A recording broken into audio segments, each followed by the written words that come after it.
అందరికీ వచ్చిన పాట. ఈ పాట పాడడానికి భయం నాకైతే. ఫస్ట్ టైం నేను స్టూడియోలో పాడినప్పుడు చాలా భయపడ్డాను, ఆలోచించాను.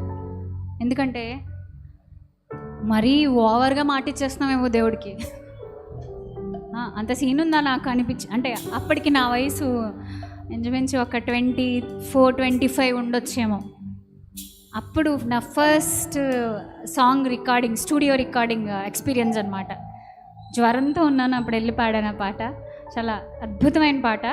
అయితే పాట పాడుతున్న ప్రతిసారి ఆ పాటలో ఉన్న అర్థాన్ని మనం అన్వయించుకుంటూ మనల్ని మనం సెల్ఫ్ చెక్ చేసుకుంటూ ముందుకెళ్లాల్సినటువంటి ఒక చక్కటి పాట. నాతో పాటు కలిసి అందరూ పాడండి. నా శరీరము నీ కొరకై ప్రతిష్ఠితం, సజీవయాగముగా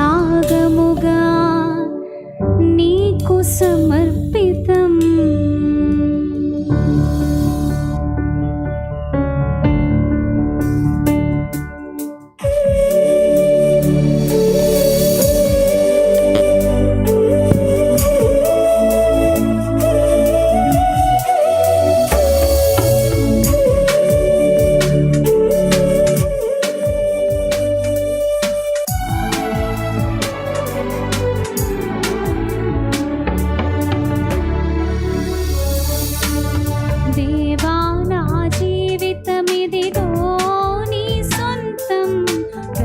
క్షణం నీ పనికై అర్పితం.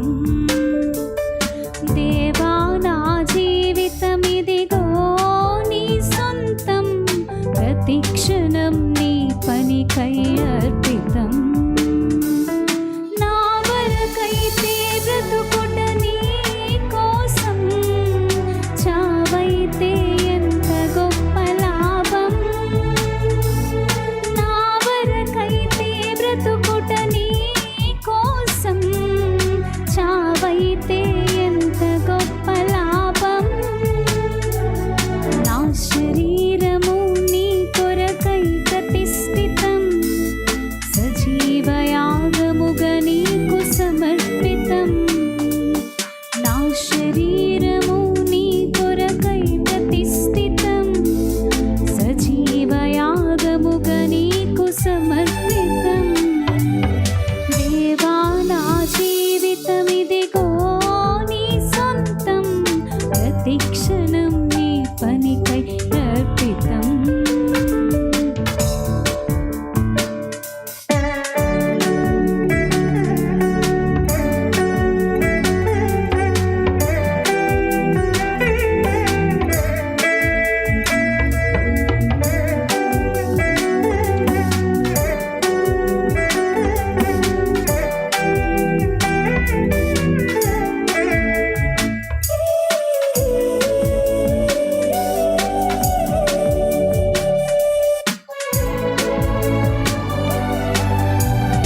జీవితమిదిగో నీ సొంతం, ప్రతి క్షణం నీ పనికై అర్పితం.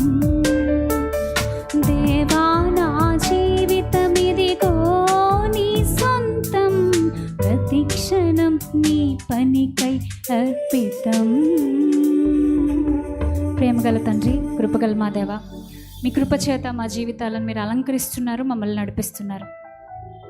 అయ్యా, దేవుని వాక్యం అంటే మాకేదో అవసరాలను తీర్చేది మాత్రమే కాదు, కానీ మాకు ఈ సమాజానికి మధ్య ఉన్న సంబంధాన్ని పెంపొందించేది. సమాజంలో అవసరంలో ఉన్న వాళ్ళ కోసం మేము ఎలా నిలబడాలని మాకు నేర్పించేది. ఇలా ఎన్నో సంగతులను మాకు ఈరోజు మీరు మాట్లాడారు.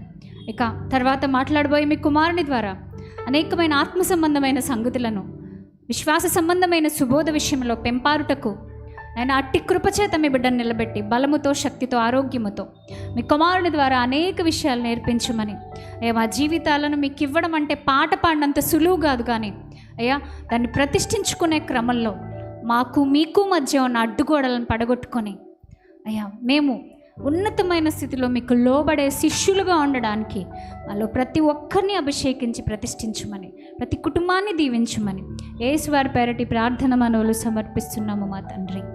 ఆమేన్, ఆమేన్. అందరికీ వందనాలు. Thank you. God bless you.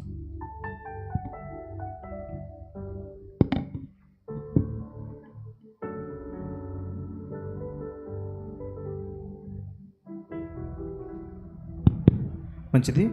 మరింతవరకు అన్ని విషయాల్లో దేవుడు మనకు సహాయం అనుగ్రహించి మరొక ముఖ్యమైన వర్తమానం వినే సమయాన్ని దేవుడు మనం నడిపించారు.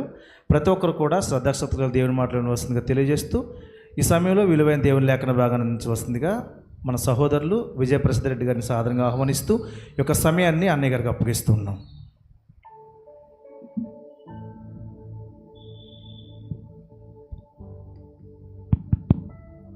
ప్రియులైన దేవుని పిల్లలందరికీ మన ప్రభు అయిన క్రీస్తు పేరిట నా హృదయపూర్వక నిండు వందనములు తెలియజేస్తున్నాను. సర్వోన్నతుడు, సర్వశక్తుడైన దేవుని మహాకృప నిత్యము మనందరి ఆత్మీయ జీవితాలకు తోడై ఉండి ఫలభరితమైన నిత్య వాతావరణంలో మనందరిని నిలువబెట్టునుగాక. ఆమెన్. చాలా సంతోషం మరొకసారి మిమ్మల్ని అందరినీ ఇలా దేవుని సన్నిధిలో కలుసుకోవడం, ఆత్మతో సత్యముతో ఆయన ఆరాధించే అవకాశాన్ని దేవుని వద్ద పొందుకోవడం, దేవుడు మనందరినీ ప్రేమించి ఇచ్చినటువంటి ఈ యొక్క ఆయుష్కాలాన్ని ప్రతిదినం ప్రతి క్షణం చక్కగా వాడుకుంటూ, చక్కగా ఉపయోగించుకుంటూ ఆయన చిత్తానుసారంగా మనం ఎదగాలి, ఎదుగుతూ, వర్ధిల్లుతూ, ఆశీర్వాదాన్ని పొందుతూ, దీవెన పొందుతూ మునుముందుకు కొనసాగాలి. ప్రార్థనతో వాక్య ధ్యానంలో అడుగు పెడదాం. అందరూ కూడా తలలు వంచండి, ప్రార్థనలో ఏకీభవించండి, అడగండి మనస్ఫూర్తిగా, ప్రభువా నాతో మాట్లాడమని. ప్రభువా నీ వాక్యం ద్వారా నాతో మాట్లాడు. నీ సేవకుని ముఖాంతరంలో నుండి ఏ వాక్యపు జల్లులైతే మా మీద కురుస్తున్నాయో వాటి ద్వారా మమ్మల్ని బలపరుచు, స్థిరపరుచు, మా ఆధ్యాత్మిక స్థితిగతులను మార్చు తండ్రి అని హృదయపూర్వకంగా మీరందరూ ప్రభు సన్నిధిలో మొరపెట్టండి. ప్రార్థిద్దాం. మహాపరిశుద్ధుడైన మా కన్న తండ్రి, మహోన్నతుడ, మహాదయగల దేవ, కృపగల ప్రభువ, మీరు మాకు చేస్తున్న మేలులను బట్టి, మీరు మాకు చేస్తున్న ఉపకారములను బట్టి ఏమిచ్చి మీ రుణం తీర్చుకోగలం తండ్రి. ప్రభా, ఈరోజు ఈ రీతిగా మీ సన్నిధిలో నిలబడగలిగే భాగ్యాన్ని మందరికీ దయచేశారు. వెత్తబడుతున్న ప్రతి మాట మంచి నేలను పడుతూ ఫలిస్తూ 30 అంతలుగా, 60 అంతలుగా, 100 అంతలుగా అభివృద్ధి పొందినట్లుగా సహాయం దయచేయండి. మీ పిల్లల జీవితాల్లో గొప్ప వెలుగులు నింపండి. వారు విని విడిచిపెట్టే గుంపులో ఉండక విన్న వాక్యాన్ని అనుసరించి జీవించగలిగే భాగ్యాన్ని నా ఆత్మీయులైన అక్కచెల్లెమ్మలకు, అన్నదమ్ములకు సంపూర్ణంగా అనుగ్రహించమని, మీ యొక్క చిత్తం యొక్క సంపూర్ణతలో బిడ్డలందరినీ నిలువబెట్టమని, ఘనత, మహిమ, ప్రభావములు మీకు మాత్రమే చెల్లిస్తూ మీ దీనదాసునిగా మీ ఆత్మ సహాయమును అర్థిస్తూ మా కొరకు త్వరలో రానే ఉన్న ప్రభు అయిన క్రీస్తు పేరిట ఈ ప్రార్థన మనవులు సమర్పించి మీ వద్ద నుండి తిరిగి పరలోకపు జవాబు పొందుకుంటున్నాం మా కన్న తండ్రి. ఆమేన్. ప్రియమైన దేవుని ప్రజలారా, మనందరి నిరీక్షణ, మనందరి విశ్వాసం, మనందరి ప్రేమ ఒక్కటే అన్న సంగతి వాక్యాన్ని బట్టి మీరు ఎరిగి ఉన్నారు. దేవుడు సంఘము అన్నాడు. సంఘము అంటే అర్థం ఏమిటంటే ఒక్కటయ్యున్న శరీరము అని అర్థం. సంఘము అంటే అర్థం ఏమిటి? ఒక్కటై ఉన్న శరీరము. ఇదే విషయాన్ని పౌలు భక్తుడు కొరింథు పత్రికలో ఉద్ఘాటిస్తూ అంటాడు, రోమా పత్రికలో కూడా చెప్తాడు. ఏమంటాడంటే, అవయవాలు అనేకముగా ఉన్నను అవన్నీ కలిపి ఏమై ఉన్నాయి అన్నాడు? శరీరంగా ఉన్నాయి, ఒక్క శరీరంగా ఉన్నాయి అన్నాడు. అవయవాలు అనేకం, నిజమే. చెయ్యి వేరు, కన్ను వేరు, చెవి వేరు, ముక్కు వేరు, నోరు వేరు, అంతరింద్రియాలు వేరు, బాహ్యేంద్రియాలు వేరు. రకరకాల ఇంద్రియాలు మన బాడీలో ఉండగా ఏ ఆర్గాన్ చేసే వర్క్ ఆ ఆర్గాన్ చేస్తూ ఉండగా శరీరం క్షేమాభివృద్ధి చెందుతూ వచ్చింది. I'm right are wrong? శరీరం ఏమైతూ వచ్చింది? క్షేమాభివృద్ధి చెందుతూ వచ్చింది. ఇప్పుడు పసిబిడ్డలు ఉంటారు. మన రాధేపాలెం శ్రీను వాళ్ళ చిన్న అబ్బాయి ఉన్నాడు, చిన్న పిల్లాడు, 6వ నెల కదా, తీసుకురా ఒకసారి. 6వ నెల బాబుకి, అంటే 3వ మొనగాడు. వాళ్ళకి 3 మొనగాళ్ళు, ఇతగాడు 3వ మొనగాడు అనమాట, దేవుడిచ్చిన 3వ మొనగాడు. సో ఈ చిన్న పిల్లాడు ఇప్పుడు మనకున్న అన్ని ఇంద్రియాలు కలిగిన వాడే. మనకే ఇంద్రియాలు అయితే ఉన్నాయో ఆ ఇంద్రియాలన్నీ ఆ బిడ్డలో కూడా ఉన్నాయి, అందులో ఎలాంటి సందేహం లేదు. ఆ బిడ్డకు కూడా సర్వేంద్రియాలు ఉంటాయి, అంతరింద్రియాలు ఉన్నాయి, బాహ్యేంద్రియాలు ఉన్నాయి. అన్ని ఇంద్రియాలతో ఒక శరీరం మీ కళ్ళ ముందు కనబడుతోంది. గాడ్ బ్లెస్ యూ నాన్న. కానీ ఇంకా ఊహ తెలీదు, టైం పడుతుంది. విల్ టేక్ సమ్ టైం ఊహ తెలియడానికి. ఇప్పుడు 6వ నెల కదా, 6వ నెల కదా, 6వ నెల. మన జీవితంలో 6వ నెలలో ఎలా ఉన్నాం మనకు తెలియదు కదా. ఇప్పుడు మనకి 40లు, 30లు, 20లు, 25లు, 50లు, 60లు చాలామంది ఉన్నారు ఇక్కడ. ఇంచుమించు 60 దాటిన వాళ్ళు కూడా ఉన్నారు కొంతమంది బయట వెనక. ఇక్కడ ప్రాబ్లం ఏంటంటే, మనకున్న అవయవాలు, ఈ బాబుకున్న అవయవాలు ఒకటే కావచ్చు, కానీ మన అవయవాలకి బాబు అవయవాలకి తేడా ఏమిటి అని ఆలోచిస్తే హెబ్రీ పత్రికలో ఒక మాట ఉంది. ఒకసారి ఈ బాబుని చూస్తూ ఆ మాట చదవండి. హెబ్రీ పత్రికలో ఉన్న మాట, హెబ్రీ పత్రిక అందరు తీయాలి, బైబిల్ తీయాలి. హెబ్రీ పత్రిక 5వ అధ్యాయం తీయండి, అందరు తీయండి. హెబ్రీ పత్రిక 5వ అధ్యాయము 11 నుండి చదువుదాం.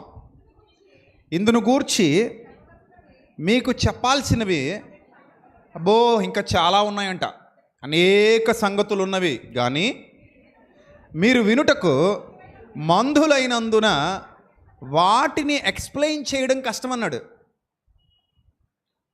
నాకు ఎక్స్ప్లెయిన్ చేయాలనే ఉంది, కానీ మీరు వినుటకు మందులైనందున వాటిని ఎక్స్ప్లెయిన్ చేయడం కష్టం. నెక్స్ట్, కాలమును బట్టి చూస్తే మీరు బోధకులై ఉండవలసిన వారై ఉండగా దేవోక్తుల్లో మొదటి మూలపాఠాలు ఒకటి మీకు మరలా బోధించాల్సి వచ్చును. జాగ్రత్తగా చూడండి. మీరు పాలు తాగాల్సిన వాళ్ళే. ఈ బాబుకి ఏమి ఇస్తున్నాం? ఇప్పుడు బాబుకి ఏమి ఇస్తున్నాం? పాలే ఇస్తున్నాం. ఎందుకు పాలే ఇస్తున్నాం? ఈ బుల్లి బొజ్జలో పాలు తప్ప బిర్యానీలు, ఇంకా ఈ మిక్సీ, ఈ గ్రైండర్ బిర్యానీలని తిప్పలేదు. ఈ లోపల బిర్యానీ వేసామనుకోండి బుల్లి గ్రైండర్లో, అందులో ఆ మిక్సీలో బిర్యానీలు, జాయింట్లు, మటన్లు, ఫిష్లు ఇవేమవ్వవు, గ్రైండ్ అవ్వవు. అర్థమైందా? డైజెస్ట్ అవ్వవు. సో డైజెస్ట్ అవ్వడానికి ఈ బాడీ సెట్ అవ్వదు కనుక, అదేంటిది, నాకున్న ఆర్గాన్సే ఈ బేబీకి ఉన్నాయిగా. అఫ్ కోర్స్ ఉన్నాయి, కాదని ఎవడన్నాడు? మనకున్న హార్ట్ బాబుకుంది, మనకున్న చెవులే ఉన్నాయి, మనకున్న కళ్ళే ఉన్నాయి, మనకున్న ముక్కు, మనకున్న నోరు, చేతులు కూడా ఇంచుమించు మనకులాగే ఉన్నాయి. ఉన్నాయా? ఉన్నాయి కదా.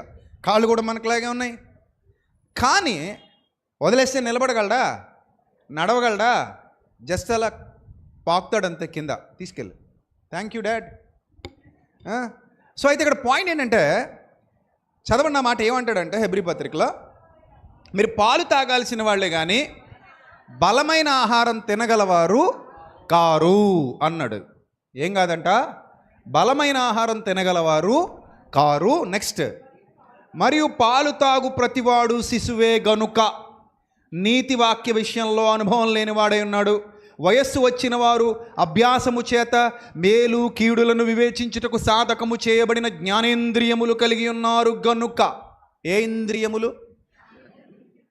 అంటే ఇంద్రియం ఉంటే సరిపోదు బిడ్డ, సంఘము జ్ఞానేంద్రియాలతో నిండి ఉండాలి.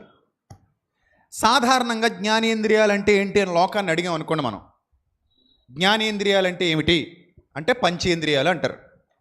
ఆ పంచేంద్రియాలు ఏమిటి అని అంటే నెంబర్ 1 కన్ను, నెంబర్ 2 చెవి, నెంబర్ 3 ముక్కు, నెంబర్ 4 నోరు, నెంబర్ 5 చర్మము అంటే స్పర్శ.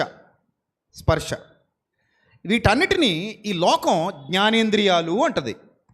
దేవుడు కూడా అదే ఉద్దేశంతో ఈ 5 జ్ఞానేంద్రియాలు అని చెప్పాడు అనుకుంటే అంతకంటే పొరపాటు మరొకటి ఉండదు, పప్పులో కాలేస్తాం.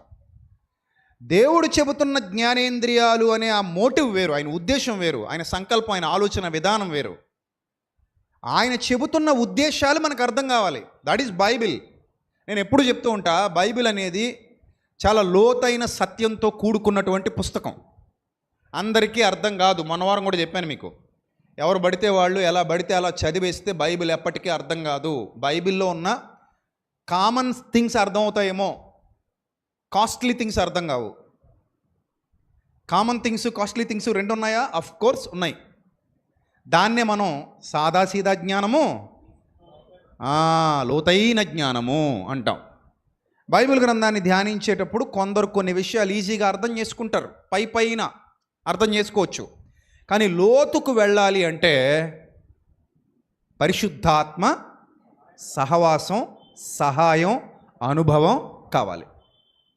ఇంకా మీకు అర్థం అవ్వాలంటే బీచ్లో ఎవడైనా నడుస్తాడు, కాళ్ళు తడుస్తూ నడుస్తాడు. బీచ్లో కాళ్ళు తడుస్తూ ఎవడైనా నడుస్తాడు, అది ఈజీ.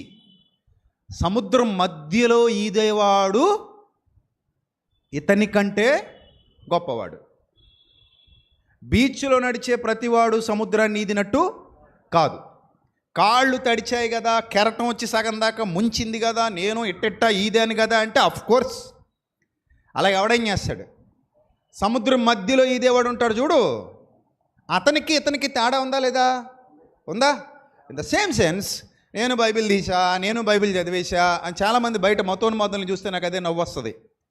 అరే నాయన, మీరేం చదువుతున్నారు బైబిలు? అది విధానం కాదు, మీకు బేసిక్ నాలెడ్జ్ తెలీదు, బేసిక్ సెన్స్ ఉండదు మీ దగ్గర. మీరు ఏదో గుడ్డోడు ఏనుగుని చూసినట్టు, గుడ్డోడు ఏనుగుని చూడడానికి వెళ్ళాడంట, కాలు పట్టుకున్నాడంట ముందెళ్ళి, ఏనుగంటే స్తంభం అన్నాడంట. కాసేపు అటు ఇటు తిరిగి వచ్చి మళ్ళీ వెళ్ళి తోక పట్టుకున్నాడంట, ఏనుగంటే తాడు అన్నాడట. కాసేపు అటు ఇటు తిరిగి వచ్చి మళ్ళీ పన్ను పట్టుకున్నాడంట, దంతం, ఏనుగు దంతం. ఆ దంతం పట్టుకొని అబ్బాయి ఏనుగంటే ఏమీ లేదు, మన ఇంట్లో ఉంటుంది కదా సందికాయల పత్రం అన్నాడంట.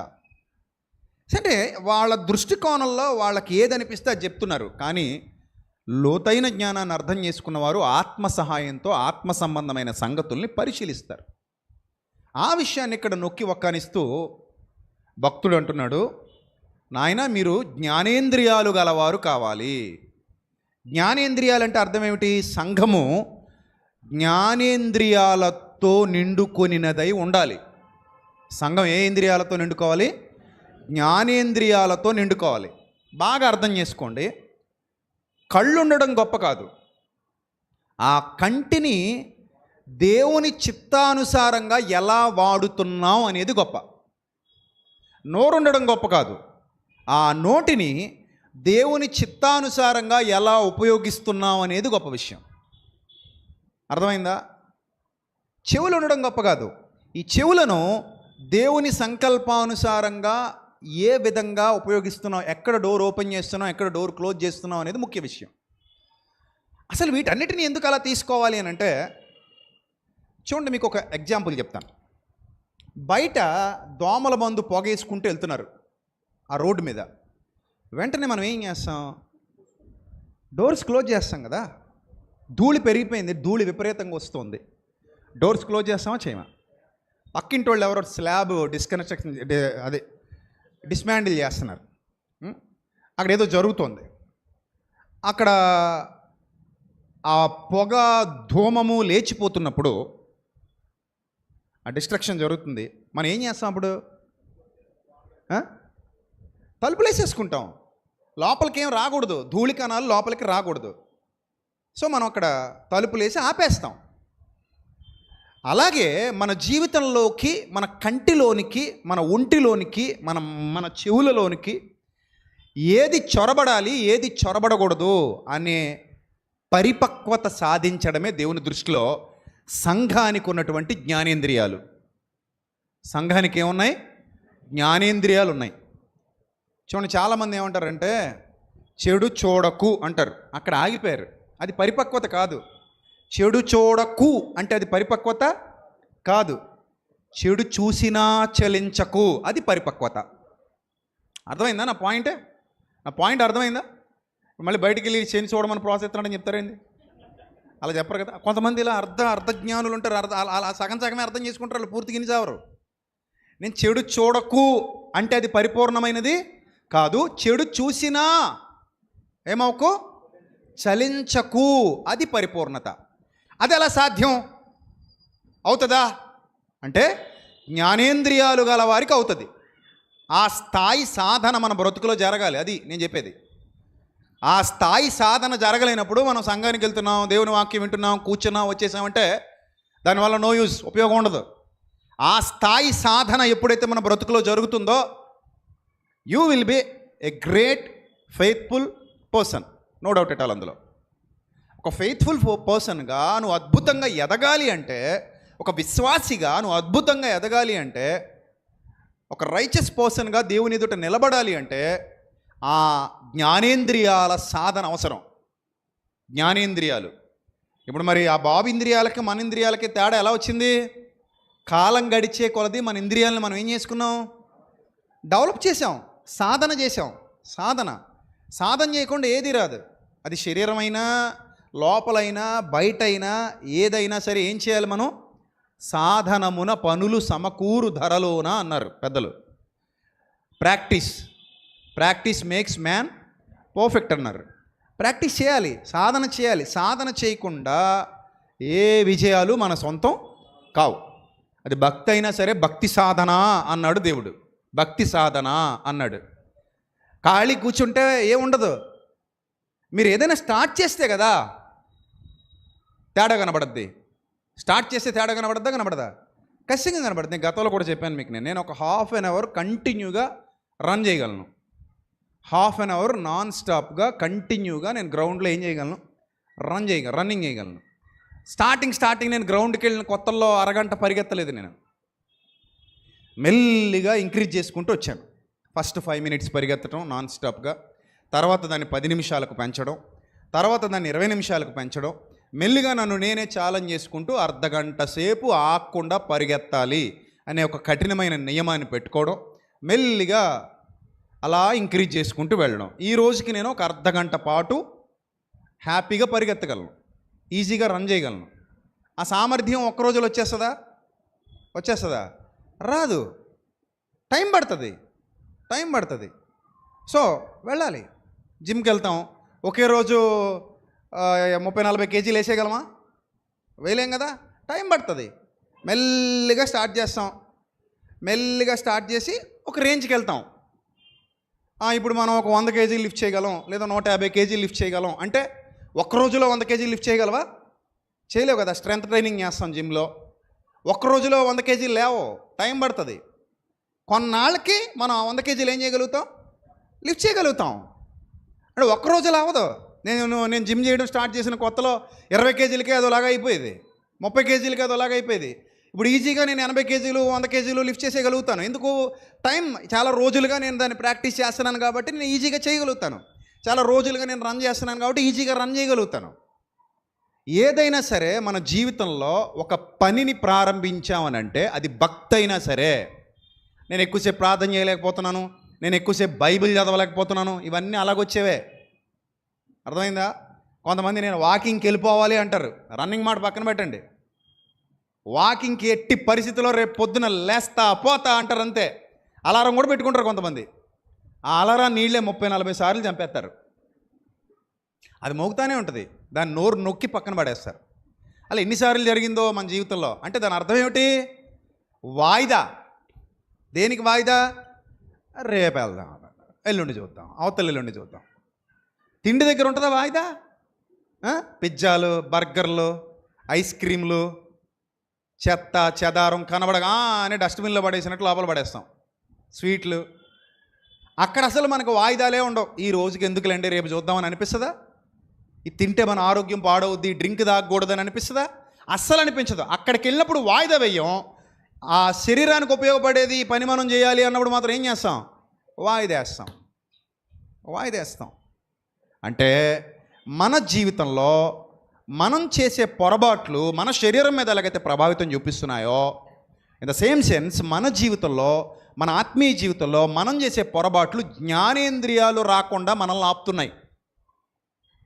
కాబట్టి ఒకసారి మీ అంతర్గతంగా మీరు మిమ్మల్ని పరీక్షించుకోవాలి. జ్ఞానేంద్రియాలు మీ జీవితంలో డెవలప్ చేసుకున్నారా లేదా అని. అంటే మళ్ళీ పాయింట్కి వస్తున్నాను. చెడు చూడకు అంటే అది పరిపూర్ణమైన జ్ఞానం కాదు. చెడు చూసినా ఏం చేయకు, చలించకు, అది పరిపూర్ణమైన జ్ఞానం.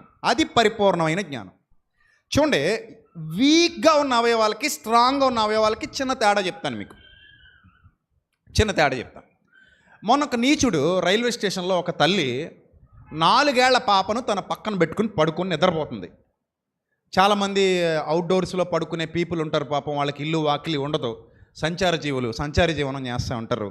వాళ్ళతో పాటు నిర్భయంగా వాళ్ళకి బయట పడుకోవడం అలవాటు. పిల్లల్ని కూడా పక్కనే పడుకోబెట్టుకుని నిద్రపోతుంటారు. కొంతమంది ప్రయాణాలు చేసేవాళ్ళు ఉంటారు. వాళ్ళకి పాపం వాళ్ళు ఊరు వెళ్ళేంత వరకు కూడా వాళ్ళకి ఫెసిలిటీస్ ఏమి ఉండవు. రైల్వే స్టేషన్లో పడుకోవటం కామన్. రైల్వే స్టేషన్లో రాత్రి అంతా గస్తీ గాయాల్సిన పని ఎవరిదంటే గవర్నమెంట్. ఇది వాళ్ళు చూసుకోవాలి. అసలు అది సీసీ కెమెరాలు పెట్టించాలి. రాత్రి ప్రయాణికులకి ఏ ఇబ్బంది కలగకుండా కంటికి రెప్పలా కాపాడుకోవాలి. అక్కడ గవర్నమెంట్ వైఫల్యం కూడా కనబడుతుంది, ఖచ్చితంగా కనబడుతుంది. అందులో ఎలాంటి సందేహం లేదు. ఒక నీచుడు ఆ పాపను తీసుకెళ్ళిపోయాడు. 4 ఏళ్ల వయసు ఉన్న పాపను తీసుకెళ్ళిపోయాడు.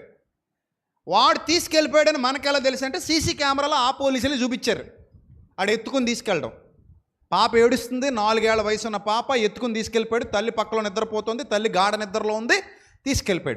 తీసుకెళ్ళిపోయిన ఆ నీచుడు ఆ 4 ఏళ్ల పాపని పాడు చేసి చంపేశాడు.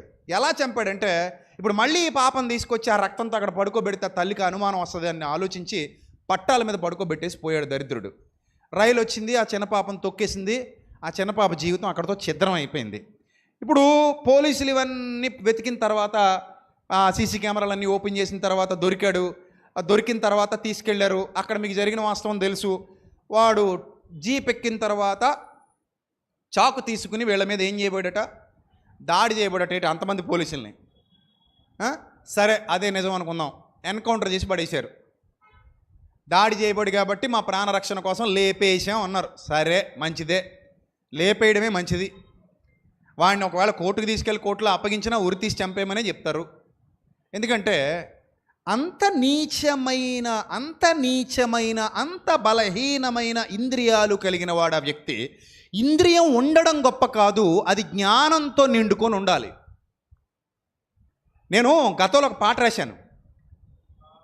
మానభంగం మూర్ఖుల మద విహంగం, మాతృస్థానం పైన మృగ విహారం, కాలమే శూలమై దినదినం గండమై.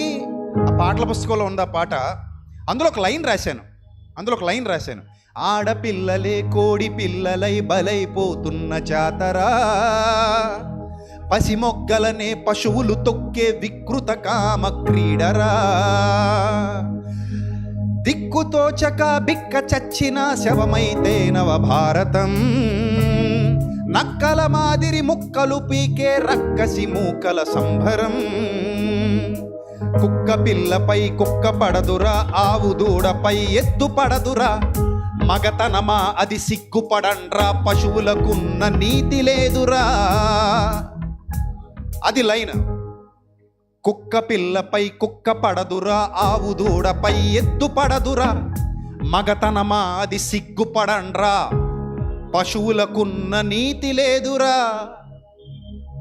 ఏ కుక్క పిల్ల మీద, చిన్ని బుజ్జి కుక్క పిల్ల మీద ఒక ఊరకొక్క వచ్చి పడ్డం మనం ఎప్పుడు చూడలా. ఒక చిన్న ఆవు దూడ మీద ఒక పొగరెక్కిన ఎద్దొచ్చి ఆ ఆవు దూడ మీద పడ్డం మనం ఎప్పుడు చూడలా. కుక్క పిల్ల మీద కుక్క పడట్లేదు, ఆవు దూడ మీద ఎద్దు పడట్లేదు, పశువులకున్న నీతి లేదురా. కామాందులారా మీకు. పశువులు బెటర్రా మీకంటే అని ఆవేదనతో రాసిన పాట అది. మన పాటల పుస్తకంలో ఉంది, కల్పన గారితో పాడిచ్చాను అది. ఎన్నో పేజీ నెంబర్ ఎంత అది? పాట నెంబర్ 15. కల్పన గారితో పాడించాను ఈ పాట రాసి. చాలా సంవత్సరాలు అవుతుంది ఇది రాసి. అందులో పసి మొగ్గలనే పశువులు ఆడపిల్లలే కోడి పిల్లలై బలైపోతున్న జాతరలో కోడి పిల్లల్ని ఏం చేస్తారు? నోటి తప్పికి పాడేస్తుంటారు చిన్న చిన్న కోడి పిల్లలు జాతరలో. అలాంటి జాతర ఇప్పుడు పబ్లిక్లో జరుగుతోంది. ఆడపిల్లలే కోడి పిల్లలై బలైపోతున్న జాతర,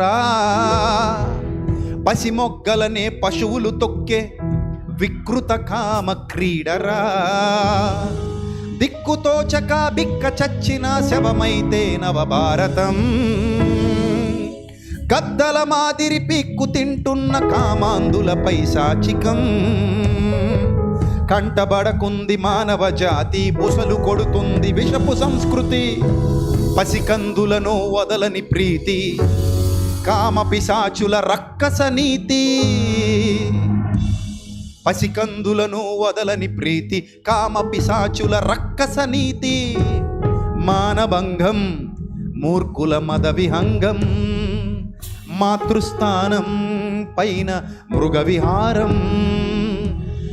ఆ పాటలో ప్రతి భావం కూడా ఒక్కడనైనా ఆలోచింపలేకపోతానా ఈ పాటతో అన్న కసితో రాశాను ఇది. కనీసం ఒక్కడైనా ఈ పాట విన్న తర్వాత మారకపోతాడా, ఒక్కడైనా ఆలోచించకపోతాడా, ఒక్కడైనా అనే భావంతో రాశాను. దాదాపు 2015లో అనుకుంటాను ఈ పాట నేను రిలీజ్ చేసింది.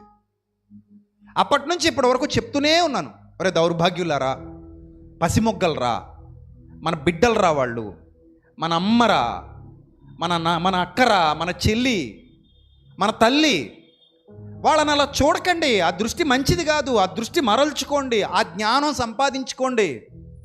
వాళ్ళని ఎందుకు మీరు అలా ఒక సెక్సువల్ ఆబ్జెక్ట్ లాగా ఎందుకు చూస్తున్నారు? మీరు మిమ్మల్ని కన్నది అదే తల్లి కదా, ఆ రొమ్ముపాలు తాగే కదా ఇంత పెద్దవాళ్ళు అయ్యారు. ఆ మర్మస్థానంలో నుండే కదా మీ జన్మస్థానం, అది అక్కడి నుంచే కదా మీరు బయటకు వచ్చారు. ఎందుకు ఇంత నీచానికి దిగజారుతున్నారని ఎన్నోసార్లు గొంతెత్తుకుని అరిచాను, నా ప్రసంగాల్లో చెప్పాను. కానీ అంత పెద్ద జనసంద్రాన్ని మార్చడానికి ఇంత చిన్న గొంతుక సరిపోదు. చాలా గొంతుకలు మ్రోగాలి. సరే, ఆ పసిబిడ్డ ఏడుస్తూ తీసుకెళ్ళిపోతుంటే ఆ పసిబిడ్డ నాకు చాలా బాధేసింది. వాడిని చంపడం కూడా నాకు చాలా హ్యాపీ అనిపించింది. కాకపోతే ఆ పసిపాప అలా వెళ్ళిపోతున్నప్పుడే ఆ సీసీ కెమెరాల్లో దృష్టి పడుంటే ఆ పాప బతికేదిగా. సీసీ కెమెరాలు ఎప్పుడు చూస్తున్నారు మన వాళ్ళు? మొత్తం అయిపోయాక వెతుకుతాం పాప ఎక్కడ ఉండేది, ఎలా పోయింది, ఈ రూట్లో పోయిందా, అక్కడ సీసీ కెమెరా ఉందా, ఇక్కడ సీసీ కెమెరా ఉందా. కన్న తల్లిది తప్పే. కనీసం ఏ జాగ్రత్తలు తీసుకోకుండా అంత పబ్లిక్ ప్లాట్ఫామ్ మీద పడుకుంది. ఇలాంటి దేశంలో, మన దేశంలో మహానుభావులు ఉన్న దేశం మంది. పోలీసులు ఏం పట్టించుకోవట్లేదు, అలా వదిలేస్తున్నారు. రైల్వే స్టేషన్స్లో ఎన్ని ఘోరాలు జరుగుతున్నాయి, రైళ్లలో ఎన్ని ఘోరాలు జరుగుతున్నాయి, ఎవరు పట్టించుకోరు.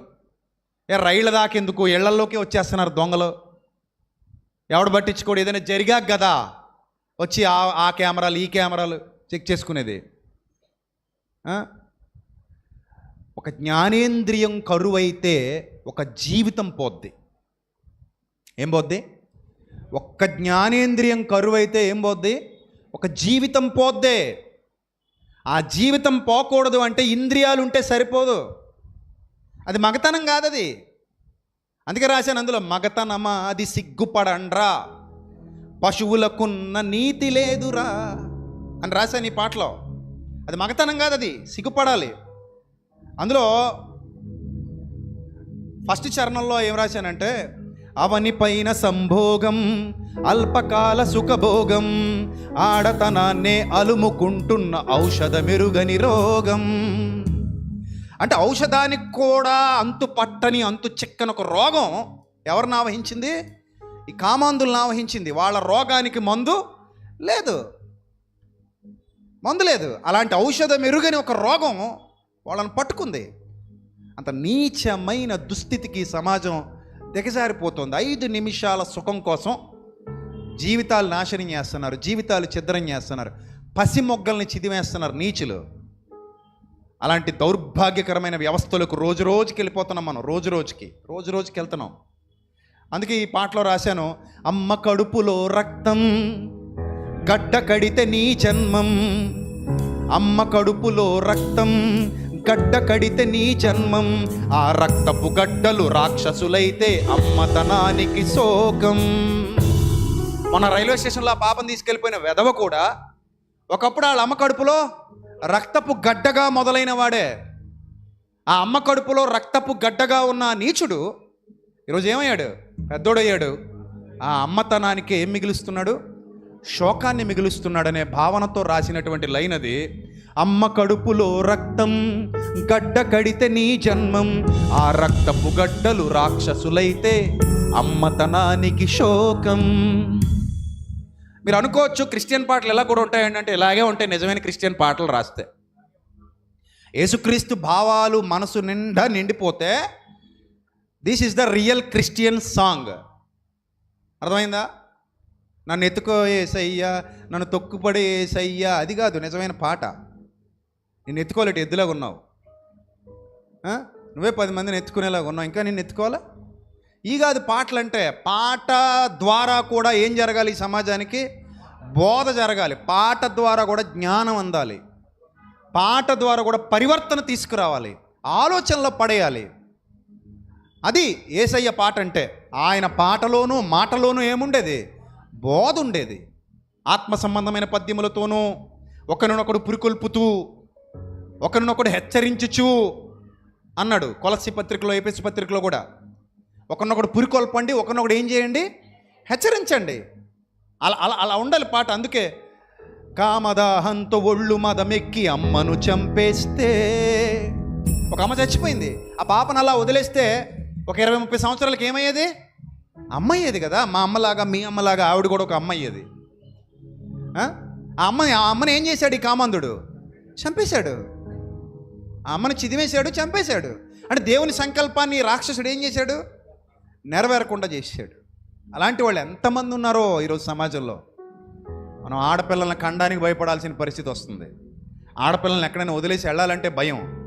కామాంధుడు ఏ రూపంలో ఉంటాడో, ఒక్కో చోట కామాంధులు బాబాయ్ రూపంలో ఉంటున్నారు, ఒక చోట కామాంధులు దగ్గర బంధువులైన అన్నయ్యల రూపంలో, తమ్ముళ్ళ రూపంలో ఉంటున్నారు, ఒక చోట కామాంధులు తండ్రుల రూపంలో ఉంటున్నారు, ఒక చోట కామాంధులు బంధువుల రూపంలో ఉంటున్నారు, మావయ్యల రూపంలో ఉంటున్నారు. ఎక్కడ ఏ నీచుడు ఎలా ఆ బిడ్డను పాడు చేస్తాడో తెలీదు. కారణం ఇంద్రియాలు ఉన్నాయి, మదమెక్కిన ఇంద్రియాలు ఉన్నాయి, కానీ ఏ ఇంద్రియాలు లేవు? చెప్పండమ్మా, ఏ ఇంద్రియాలు లేవు? జ్ఞానేంద్రియాలు లేవమ్మా. కావాల్సింది అవి కదా ఈ సమాజానికి. ఈ సమాజానికి కావాల్సింది జ్ఞానేంద్రియాలు.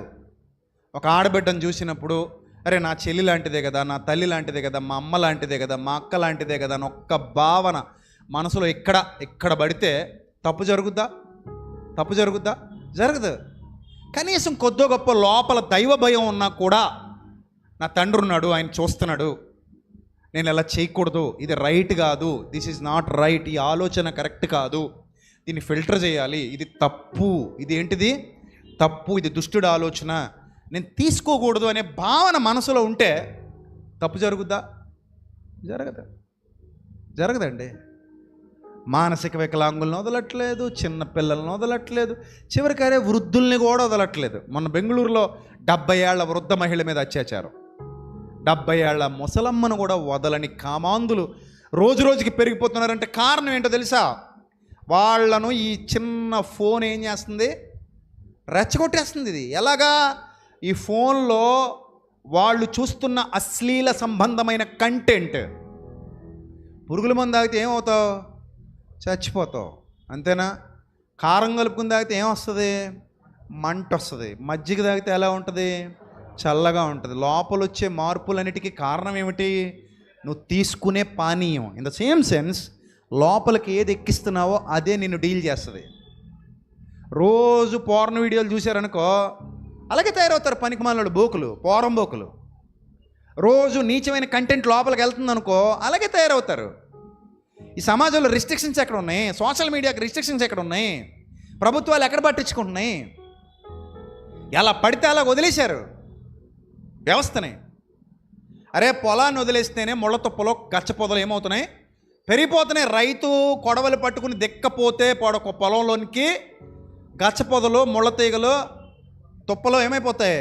పెరిగిపోతాయి. మరి ప్రభుత్వాలు ప్రజలను పట్టించుకోవడం మానేసి ఏ కంటెంట్ పడితే ఆ కంటెంట్ వదిలేయడమే. వెబ్ సిరీస్ల రూపంలో, సినిమాల రూపంలో, ఈ ఫోన్లో వచ్చే వీడియోల రూపంలో ఇష్టం వచ్చినట్టు వదిలేస్తుంటే ఇప్పుడు చూసి బాగుపడే వాళ్ళ సంఖ్య పెరుగుద్దా, పాడైపోయే వాళ్ళ సంఖ్య పెరుగుద్దా? కదా. సరే, అవన్నీ పక్కన పెడదాం. మనం ఎవరని మాట్లాడుకుంటున్నాం? సంఘం. సంఘం సంఘం అంటే ఏమిటి? క్రీస్తు యేసు శరీరం. సంఘం అంటే అర్థం ఏమిటి? యేసుక్రీస్తు శరీరమే సంఘం. ఏమండి, మనం యాప్ట్ అవుతామా అందరం? Body of Christ, I am the body of Christ అని గర్వంగా చెప్పుకోగలిగే వాళ్ళు ఎంతమంది ఉన్నారు ఇక్కడ? మనసును అడిగి చెప్పగలరా? మనసును అడిగి. Are you a part of Lord Jesus Christ? నువ్వు యేసుక్రీస్తు ప్రభు వారి యొక్క బాడీలోని పార్టువా? ఇప్పుడు ఆయన బాడీ అంటే ఎలా ఉంటుంది? ఎలా ఉంటుందమ్మా? ఎంత పరిశుద్ధమైనది ఆయన బాడీ, ఎంత పరిశుద్ధమైనది, ఎంత మహిమ గలది, ఎంత పవిత్రమైనది, ఎంత ఉన్నతమైనది. మనం అందరం బాడీ ఆఫ్ క్రైస్ట్ అని చెప్పుకుంటాం కదా. వేర్ ఆల్ వన్ ఫ్లెష్ కదా. Where all the body of Lord Jesus Christ. Is it? అది రైటా? రైట్ అని మనం అన్నాం అనుకోండి, మన మనసు చెప్పాలి, ఎస్ ఎస్ నాన్న, నువ్వు నాలోని భాగానివి అని ఆయన అనాలి. మరి అది అవ్వాలి అంటే సాధన చేయాలా వద్దా? సాధన చేయాలా? చేయాలి కదా. చేయాలండి. ఈ కన్ను ఒకప్పుడు చెడిపోయిన కన్నే కావచ్చు, కానీ ఇప్పుడు అలా ఉండకూడదు, మారాలి. ఈ నోరు ఒకప్పుడు చెడిపోయిన నోరే కావచ్చు, కానీ ఇప్పుడు కూడా అలాగే ఉంటే నువ్వు బాడీ ఆఫ్ క్రైస్ట్ కాదు. నీ ఊహలు ఒకప్పుడు చెడిపోయిన ఊహలే అయి ఉండొచ్చు, కానీ ఇప్పుడు కూడా అలాగే ఉంటే you are not a son of God. నువ్వు దేవుని బిడ్డవు కావు. మనం మారాలి కదా. ఆ జ్ఞానేంద్రియాలు మన సొంతం కావాలి కదా. సంఘాలన్నీ అలా తయారవ్వాలి. నా ఆశ అదే, నా కోరిక అదే. అందుకే గట్టిగా చెప్తా, ఖండించి గద్దించి బుద్ధి చెప్తా. కొంతమంది భయపడతారు, అమ్మో విజయప్రసాద్ రెడ్డి గారిని పిలుస్తున్నారా అండి? ఏమండి, ఆయన ఏ మొహమ్మే చెప్పేస్తాడండి, ఉన్నది ఉన్నట్టు చెప్పేస్తాడు. మరి ఏం చేయాలి? నేను కూడా మసిపూసి మారేడుగా చేసి పెయింట్ వేయాలా ఏంది? ఎంతకాలం వేస్తాం పెయింట్? ఈ రాత్రి ప్రభు వచ్చేస్తే, ఎరా బాబా పెయింట్లు వేసుకుంటూ కూర్చున్నావా అంటాడు. అదే ప్రభు నువ్వు రావడం లేట్ అవుద్దేమని పెయింట్ వేయడం మొదలెట్టాను ప్రభు అన్నావు అనుకో, పిలక మీద ఒకటి అందుకుని తీసుకెళ్తాడు.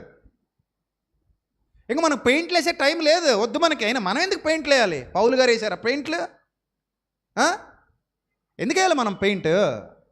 ఉంటే ఉన్నది ఉన్నట్టు కొండ బద్దలు కొట్టి చెప్పేయి అంతే. మసిపూసి మారేడుకేలు చేయడాలు వద్దు, క్లియర్గా చెప్పాలంతే. ఏ ఉన్నా సరే క్లీన్గా ఉండాలి, ఓపెన్గా మాడుకోవాలంతే మనం. ఎందుకంటే ఇది ఎవరి సంఘం? యేసుక్రీస్తు సంఘం. నాది కాదు, నీది కాదు, మన ప్రభువుది. ఇక్కడ ఘనత పొందాల్సింది, మహిమ పొందాల్సింది ప్రభువే. ఇక్కడ వాక్యం ద్వారా మన హృదయాలలోనికి వెళ్ళి ఖచ్చితంగా మన జీవితాన్ని ప్రశ్నించాల్సింది ప్రభువే. ఘనత ఆయనకే దక్కాలి, మహిమ ఆయనకే దక్కాలి.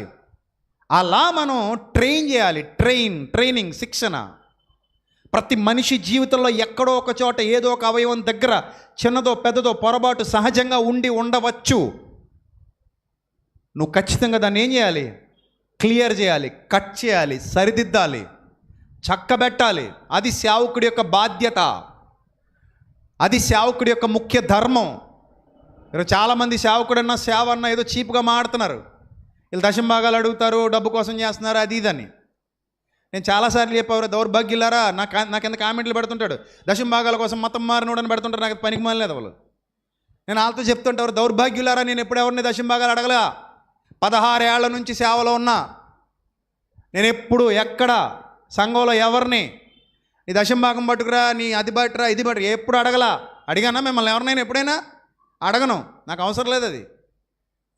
కానుకలు పడతాం, అది కూడా కేవలం సేవా పరిచర్యకు ఉపయోగించడానికి మాత్రమే, ఎలాంటి బలవంతం లేదు. ఎందుకంటే ఇక్కడ బోలెడని కార్యక్రమాలు జరుగుతాయి, ఒక్కడి వల్ల అవ్వయి. సంఘం ద్వారా సహకరించమని ప్రభువే చెప్పాడు కాబట్టి ఆ ధనాన్ని సేవా కార్యక్రమాలకు వినియోగిస్తాం. అది అంతే తప్ప మీ డబ్బులు ఇవ్వండి అని ఎవరిని ఇప్పుడు అడుక్కోలేదు, అడగం కూడా అలాగా. ఎందుకంటే క్రైస్తవ్యంలో ఆ సిస్టమే లేదు. ఓల్డ్ టెస్టిమెంట్ వేరు, న్యూ టెస్టిమెంట్ వేరు. ఓల్డ్ టెస్టిమెంట్ ఏం చెప్తోందంటే, నువ్వు సంపాదించిన దాంట్లో నీ దేవునికి నువ్వు ఇవ్వాలనుకున్నది బలవంతం లేకుండా నీ హృదయంలో నిశ్చయించుకొనిన ప్రకారం నువ్వు ఇవ్వాలంది. ఇవ్వద్దని చెప్పలా, ఇవ్వమనే చెప్పింది. కానీ నీ హృదయంలో నిశ్చయించుకొనిన ప్రకారం బలవంతం లేకుండా నువ్వు నీ తండ్రి కోసం ఇవ్వు. అది నిస్వార్థపరమైన సేవా పరిచర్యకు ఉపయోగపడేలా చూడు, అంతే అంతే. సో ఇక్కడ జరుగుతున్నది సేవ అంటే అర్థం ఏమిటి? చాలామందికి తెలియదు, కనబడదు. కొన్ని వందల జీవితాలు నిలబడిపోతాయి ఇక్కడ, కొన్ని వందల జీవితాలు ఆలోచనలో పడతాయి, కొన్ని వందల జీవితాలు కట్టబడతాయి. ఒకవేళ అలాంటి భావాలు కలిగిన వాళ్ళు ఎవరైనా ఇక్కడ దేవుని సంఘంలో కూర్చున్నా, దేవుని వాక్యం వాళ్ళ హృదయంలోకి వెళ్ళి మంట పెట్టేస్తుంది. యేసుప్రభు వారి అమ్మాయి మార్గంలో మాట్లాడుకుంటూ వెళుతుంటే వాళ్ళు అంటారు, వాళ్ళిద్దరిస్తున్న సాక్ష్యం, ఆయన మనతో మాట్లాడుచున్నప్పుడు మన హృదయం మనలో మండుచుండలేదా అన్నారు. వాక్యం అంటేనే మంట, మనలో ఉన్న కల్మషాన్ని కడిగేసే మంట దేవుని వాక్యం. కాబట్టి బాగా ఆలోచన చేయండి ప్రియమైన దేవుని సంగమా. మనం ఏ ఇంద్రియాలు గలవారంగా మారాలి? జ్ఞానేంద్రియాలు గలవారంగా మారాలి. ఒక్క కన్ను దగ్గర ఎన్ని ప్రాబ్లమ్స్ వచ్చేస్తున్నాయి చూడండి. ఒక్క కన్ను సరిగా లేకపోతే వ్యవస్థ మొత్తం ఏమైపోద్దమ్మా? పాడైపోద్దమ్మా. మన కన్ను బాగుండాలమ్మా. మిగిలిన అవయవాల గురించి తర్వాత ఎప్పుడైనా మాట్లాడుకుందాం. ఫస్ట్ కన్ను గురించి ఆలోచించండి. నీ కన్ను చెడినదైతే నీ దేహమంతయు ఏమైపోద్ది అన్నాడు? చీకటిమయం అయిపోద్ది అన్నాడు. కాబట్టి మన కన్ను పాడు కాకుండా ప్రస్తుతానికి చూసుకోండి. సర్వేంద్రియానాం నయనం ప్రధానం అన్నారు పెద్దలు. అన్ని ఇంద్రియాలలో కన్ను గొప్పది అన్నారు. ఆ కన్ను పాడవకుండా చూసుకోండి. ఒక స్త్రీని మోహపు చూపుతో చూచేవాడు, అప్పుడే ఆ క్షణమందే ఆమెతో ఏం చేసినట్టు లెక్క? వ్యభిచరించినట్టు లెక్క. అందుకే ఫైనల్గా ఒక విషయం చెప్పి ముగిస్తాను. అదేమిటంటే, యేసు ప్రభు వారిని సాతాను శోధిస్తున్నాడు. లూకాసు వార్త దయచేసి అందరు తీయండి, ముగించుకుందాం. లూకాసు వార్త 4వ అధ్యాయము 5వ వచనం. లూకాసు వార్త 4వ అధ్యాయము 5వ వచనం. అప్పుడు అపవాది ఆయనను తీసుకొని పోయి భూలోక రాజ్యములన్నిటినీ ఎంతసేపట్లో? 1 మినిట్లో, 1 నిమిషంలో ఆయనకు చూపించి, ఏం చేసి? చూపించి. చూశాడా, కళ్ళు మూసుకున్నాడా? That is my question. చూశాడా, కళ్ళు మూసుకున్నాడా? అది చెప్పాలి మీరు. కళ్ళు మూసుకున్నాడు అనుకోండి, అపరిపూర్ణుడు అవుతాడు. చూశాడు అనుకోండి, ఏమవుతున్నాడు ఆయన? పరిపూర్ణుడు. చూశాడు, సాతాను చూపించేవన్నీ చూశాడు.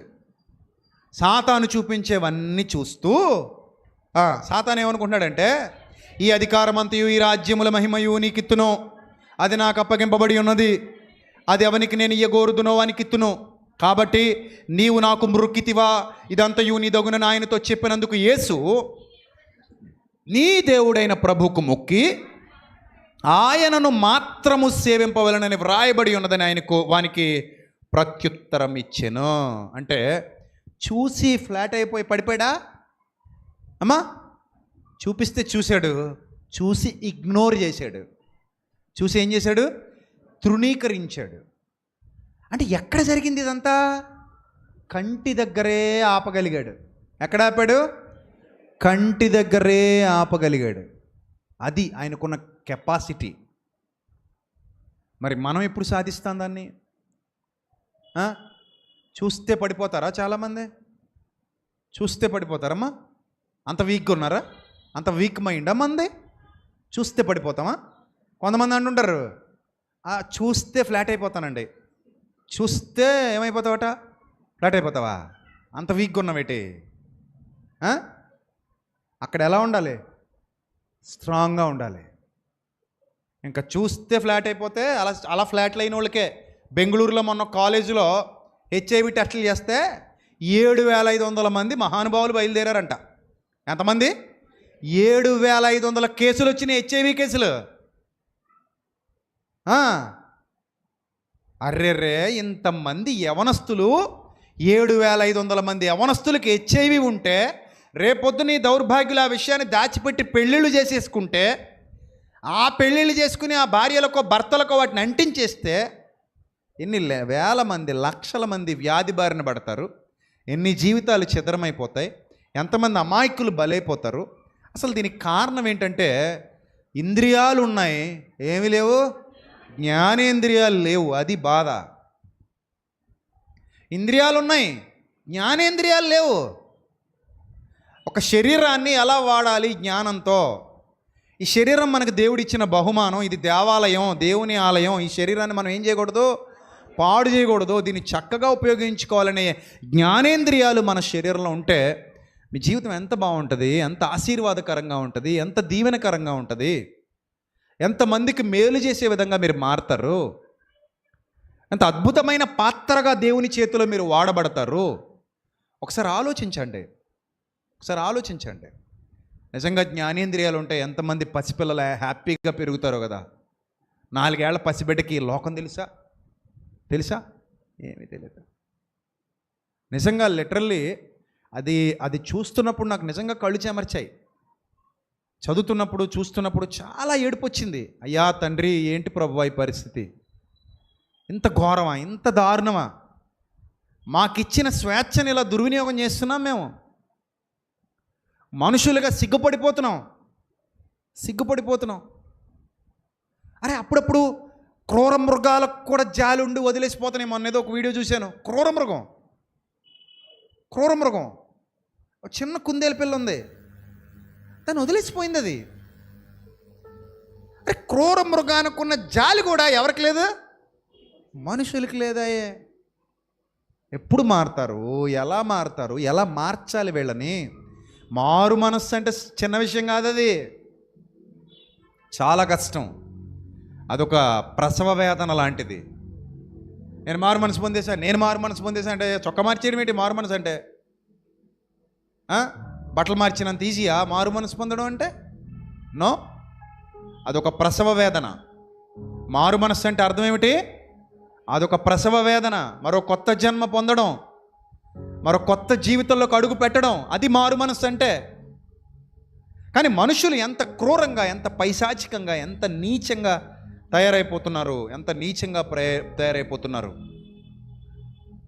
అంగం ఉంటే సరిపోదు, అది మగతనం కాదన్నాను నేను ఆ పాటలో.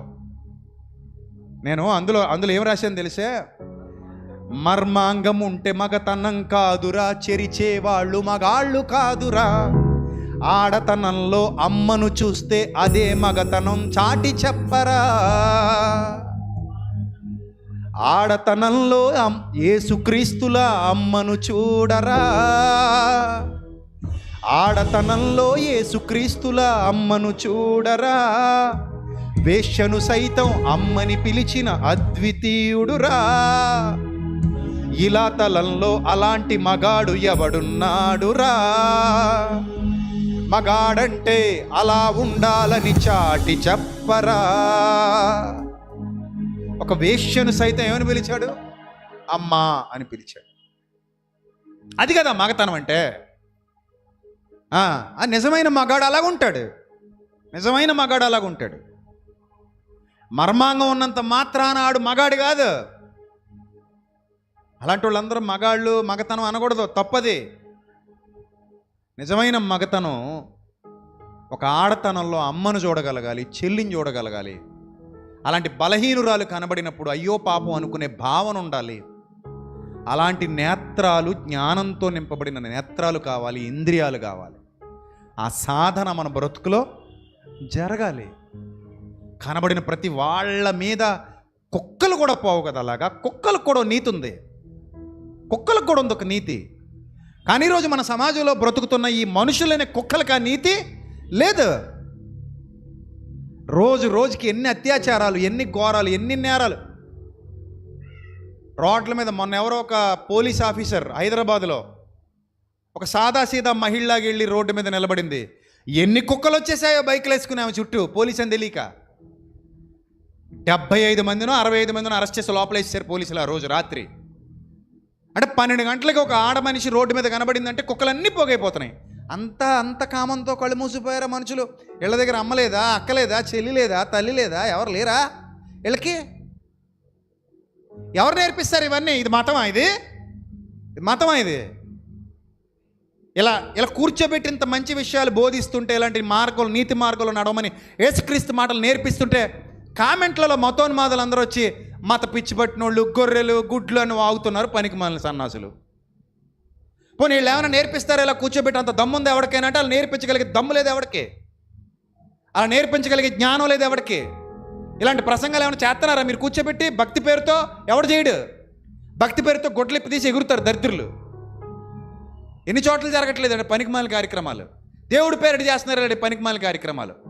అక్కడి నుంచి ఆడవాళ్ళని తీసుకొచ్చి ట్రాక్టర్ల మీద ఎక్కించి బూతు పాటలు పెట్టి అర్ధనగ్న నృత్య ప్రదర్శనలు చేయడం భక్తి అనుకుంటున్న నీచులకి ఇలాంటి అద్భుతమైన మాటలు చెప్తుంటే కింద బూతు కామెంట్లు చేయడం మాత్రమే వచ్చు. ఒప్పుకోలేక, మనస్సాక్షి ఒప్పుకోక చేయండి. సమాజాన్ని బాగు చేయండి, సమాజాన్ని నీతి మార్గంలో నడిపించండి, జ్ఞానేంద్రియాలు గలవారుగా మార్చండి. నా యేసుక్రీస్తు కోరిక అదే. అమ్మా, ఎవరు నీకు శిక్ష విధించలేదా? ఎవరు విధించలేదు ప్రభువా, నేను కూడా నీకు శిక్ష విధింపనమ్మా. ఎక్కను వెళ్ళి పాపం చెయ్యకు అన్నాడు. అది వైద్యం అంటే, వైద్యం, పరమవైద్యుడు చేసినటువంటి అద్భుతమైన మానసిక వైద్యం. ఆమెకి అన్నాడు పాపం జోలికి వెళ్ళలేదిక. ఎందుకో తెలుసా? ప్రభువు అంత ప్రేమ చూపించి ఆమెను మార్చేశాడు, ఆమె హృదయాన్ని మార్చేశాడు. ఆయన మాటలు అంత గొప్పవి, ఆయన మాటలు అంత శక్తివంతమైనవి. అలాంటి అద్భుతమైన మాటలు ఉన్న గ్రంథం ఇది, భూత పుస్తకం కాదు, నిజమైన దివ్య గ్రంథం, దైవ గ్రంథం. దేవుని యొక్క వాక్కులు మానవ హృదయంలో ఉన్న కల్మషాన్ని కడిగేవి, జ్ఞానాన్ని నేర్పించేవి, వివేకాన్ని నేర్పించేవి. కాబట్టి ప్రియమైన దేవుని సంగమా, మనం బాడీ ఆఫ్ క్రైస్ట్ అని పిలుచుకుంటే సరిపోదు. మనం ఖచ్చితంగా ఎలా ఉండాలి? సంఘమునకు శిరస్సు ఎవరు? యేసుక్రీస్తు. So real body of Christ లాగా మనం ఉందాం. ఆ దిశగా ప్రాక్టీస్ మొదలు పెడదాం. ఆ దిశగా ఏం మొదలు పెడదాం? ప్రాక్టీస్. ఈరోజు నుంచే సాధన చేయండి. ఈరోజు నుంచే ఏదో చిల్లర నిర్ణయాలు తీసుకోకండి. ఎలా నిర్ణయం తీసుకుంటే ఎలా ఉండాలి? చాలా స్ట్రాంగ్గా ఉండాలి. చాలా అది మీకు బాడీ దగ్గర నుంచే రావాలి. పొట్ట తగ్గాలి అనుకున్నా తగ్గించి పడేయాలి. టైం పెట్టుకో, 1-2 నెలల అయిపోవాలంతే పని. స్వీట్ మానేయాలా? మానేయి. డ్రింక్ మానేయాలా? మానేయి. తెల్లన్నం మానేయాలా? మానేయి. నడవాలా? నడిచేయి. పరిగెత్తాలా? పరిగెత్తాయి. జిమ్కి పోవాలా? పో. యోగా చేయాలా? చెయ్యి. ఏం చేసైనా నీ శరీరాన్ని నీ అదుపులోకి తెచ్చేసుకో. ఇన్ ద సేమ్ సెన్స్ భక్తి చెయ్యి, ప్రార్థన చెయ్యి, వాక్యం విను, దేవుని పనిలో ఉండు, దేవుని పనిలో వాడబడు, దేవుని చిత్తాన్ని జరిగించు, ఆత్మీయంగా వర్ధిల్లు, ఆత్మీయ యాత్రలో బలమైన జ్ఞానేంద్రియాలు గల వ్యక్తిగా మార్పు చెందు. నువ్వు భక్తి సాధన చేస్తే ఆటోమేటిక్గా అన్నీ ఏమవుతాయి? నీకు సులువు అవుతాయి, నీ వశం అవుతాయి. ఏవి చేయకుండా ఎన్నాం పోయాం అంటే ఎక్కలేసిన గొంగలి అక్కడే ఉంటుంది. నీ జీవితంలో ఏ మార్పు ఉండదు. అర్థమైందా? డాక్టర్ గారు ట్యాబ్లెట్లు ఇవ్వడం వరకే నీ పని, ఆయన పని. ఆయన మింగాల్సింది ఎవరు? మనమే కదా. ఒకసారి చెప్పాను ఆల్రెడీ. 1 వారం రోజుల తర్వాత మళ్ళీ రా అన్నాడు డాక్టర్ గారు. మళ్ళీ వెళ్ళాడట. ఆ రోజు రిపోర్ట్లు ఎలాగ ఉన్నాయి, అంతకంటే ఘోరంగా ఉన్నాయి నెక్స్ట్ రిపోర్ట్లు 1 వారం రోజుల తర్వాత. ఏంద్రా నాయన 1 వారం రోజుల తర్వాత కూడా ఎలాగే ఉన్నాయి రిపోర్ట్లు? మందులు తీసుకున్నావా? తీసుకున్నాను సార్, ఇవిగోండి. ఒరే దౌర్భాగ్యుడా, మొత్తం మళ్ళీ పట్టుకొచ్చావా? అవునండి. మీరు తీసుకోమన్నారు, తీసుకున్నాను. తీసుకుని ఏం చేసావు? జేబులో పెట్టుకుని ఇంటికి పట్టుకెళ్ళాను. ఆ ఇంటికి పట్టుకెళ్ళి ఏం చేసావు? లోపలెట్టేసాను. ఓ, మళ్ళీ 1 వారం రోజుల తర్వాత మళ్ళీ పట్టుకొచ్చావా? అవును, పట్టుకొచ్చాను. ఇదిగో మీరు ఇచ్చిన మందులు. తగ్గుతుందా? వాక్యం కూడా అంతే. ఇప్పుడు మీ చెవుల్లో పోసా, మీ హృదయంలో పోసా, పట్టుకుపోతారు. పట్టుకుపోయి ఆ గేటు దగ్గర వదిలేసేవాళ్ళు కొందరు, ఇంటి దగ్గర వదిలేసేవాళ్ళు కొందరు, ఎక్కడో టీవీ దగ్గర, ఇంకో చోట ఫోన్ దగ్గర వదిలేసేవాళ్ళు మరికొందరు. వదిలేసేసి మళ్ళీ ఫ్రెష్గా మళ్ళీ వస్తారు వచ్చే ఆదివారం. ఏం బాబయ్య మళ్ళీ వచ్చావు, మళ్ళీ పట్టుకెళ్ళి ఎక్కడో చోట పారబోసేద్దామనండి. ఇప్పుడు నీకు పోసేది ఎందుకు? నీ హృదయంలో పారబోసేయమనా, లోపల జీర్ణించుకొని దాని ప్రకారం జీవించమనా? జీర్ణించుకొని దాని ప్రకారంగా జీవించమని కదా. అందుకే చెవిగలవాడు వినుగాక అన్నాడు ప్రభు. కాబట్టి విన్న వాక్యాన్ని మీ హృదయంలో పెట్టుకొని దాని ప్రకారంగా ఏం చేయండి? జీవించండి. మీకే తెలియని గొప్ప అద్భుతంగా మీరు మారబోతున్నారు. ఇది సత్యం. మీరు ఒక అద్భుతమైన వ్యక్తిత్వంతో రూపుదిద్దుకుంటారు. ఒక 6-7 నెలల తర్వాత మిమ్మల్ని మీరు అద్దంలో చూసుకుంటే బా ఏమున్నాను నేను అనిపిస్తుంది. మీకు చాలా గర్వంగా ఫీల్ అవుతారు, చాలా ఆనందంగా ఫీల్ అవుతారు. అది కేవలం దేవుని వాక్యం ద్వారా మాత్రమే సాధ్యం. You need to practice your self. నువ్వు ప్రాక్టీస్ చేయాలంతే. అది దేవుని వాక్యంతోనే సాధ్యం అవుతుంది. కాబట్టి ఎదగండి, గొప్పవాళ్ళుగా మారండి. ప్రభు మీకు అనుగ్రహించే జ్ఞానేంద్రియాలతో మీరు దేవుని ఎదుట నిందారహితమైన పాత్రలుగా కనబడండి. అట్టి ధన్యత దేవుడు మీకు, మీ బిడ్డలకు, మీ కుటుంబాలకు సమృద్ధిగా అనుగ్రహించునుగాక. ఆమేన్. తల్ల వంచండి, ప్రార్థన చేసుకుందాం. మహాపరిశుద్ధుడా, మా కన్న తండ్రి, దయగల దేవ, కృపగల ప్రభువా, మీ పవిత్ర నామానికి స్తుతులు స్తోత్రాలు చెల్లిస్తున్నాం.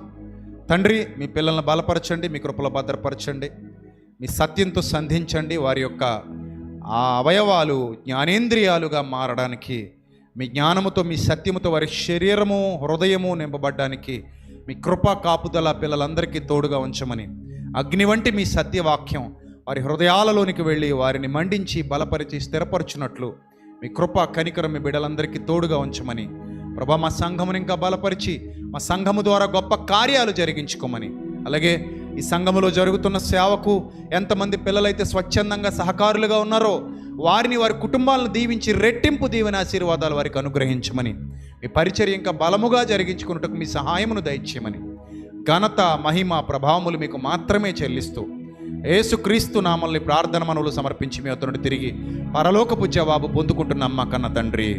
ఆమేన్. ప్రియమైన దేవుని ప్రజలారా, దేవుని యొక్క వాక్యం ప్రతి వారం ఇదే సమయంకి ఇంతకంటే ముందే మనం మొదలు పెడుతున్నాం. దయతో త్వరగా రండి. దేవుని యొక్క జ్ఞానాన్ని వినటానికి మీరు అందరూ సంసిద్ధంగా ఉండండి. మరి ముఖ్యంగా మీకు ముందుగా చెప్పినట్టు మళ్ళీ చెప్తున్నా, కానుకల సేకరణ జరుగుతున్నప్పుడు మీ హృదయపూర్వకంగా పరిచర్య కొరకు మాత్రమే మీ కానుకలు వినియోగింపబడతాయి. ₹1 కూడా ఎవరి సొంత ప్రయోజనాల కోసం ఇక్కడ వాడబడదు. త్వరలో మేము మందిర నిర్మాణం జరిగించబోతున్నాం ఇదే రాజమండ్రిలో. ఒకవేళ కానుక మిగిలినా కూడా ఆ ధనాన్ని మందిర నిర్మాణం కోసం మాత్రమే మేము వాడతాం. అది కూడా మీకు ముందుగానే తెలియజేస్తున్నాం. ఇక్కడ ఎంతో పరిచర్య ఉంది, ఎన్నో అవసరాలు ఉన్నాయి, ఎన్నో ఖర్చులు ఉన్నాయి. సో ఎన్నో వస్తువులు కొనాల్సి ఉంటుంది. వీటన్నిటి కోసం సంఘము ద్వారా మాకు వచ్చే సహకారాన్ని దేవుని పనిలో ఉపయోగిస్తూ ఉంటాం. అంతే తప్ప ఎప్పుడు కూడా ఎవరి స్వార్థ ప్రయోజనాలకు వీటిని వాడరు. ఈ విషయాన్ని మీకు మరలా చెప్తున్నా. గత వారం కూడా చాలామంది అడిగారట, అన్న మా దగ్గర మేము ఫోన్పే వాడతాం, గూగుల్ పే వాడతాం, మేము డైరెక్ట్ లిక్విడ్ క్యాష్ తీసుకోమని చెప్పేసి. ఆ పిల్లలు ఎవరైతే కానుకలు పట్టడానికి మీ దగ్గరకు వస్తారో ఆ పిల్లల మెడలో ఆల్రెడీ స్కానర్ కోడ్ ఉంటుంది. ఒకవేళ మీరు ఏమైనా మీ సహాయాన్ని స్వచ్ఛందంగా ఈ పరిచర్య కోసం ఇవ్వాలనుకుంటే ఆ స్కానర్ కోడ్ ద్వారా కూడా మీరు ఇవ్వచ్చు. అందులో కూడా ఎలాంటి బలవంతం లేదు, ఇవ్వాలన్న రిస్ట్రిక్షన్ లేదు. మీరు వాక్యం విని వెళ్ళిపోయినా మాకు సంతోషమే.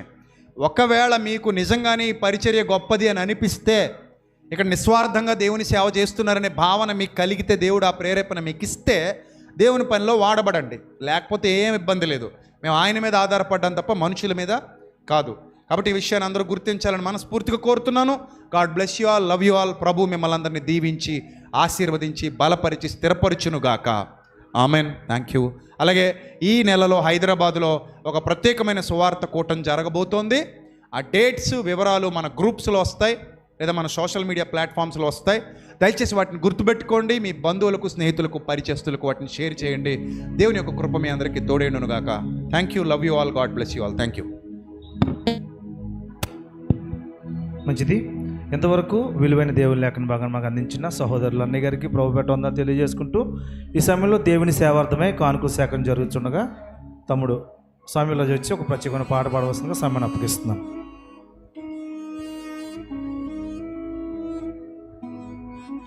నన్నెంతగా ప్రేమించితివో, నిన్నంతగా దూషించితిను నన్నెంతగా నీవెరిగితివో నిన్నంతగా నీ మరచితిను గలనా నే చెప్పగలనా దాయనా నే దాయగలనా గలనా నే చెప్పగలనా దాయనా నే దాయగలనా అయ్యా నా యేసయ్యా నాదం తాళం రాగం ఎదలో నీదే నీ ప్రేమ స్వరము నాదం తాళం రాగం ఎదలో నీదే నీ ప్రేమ స్వరము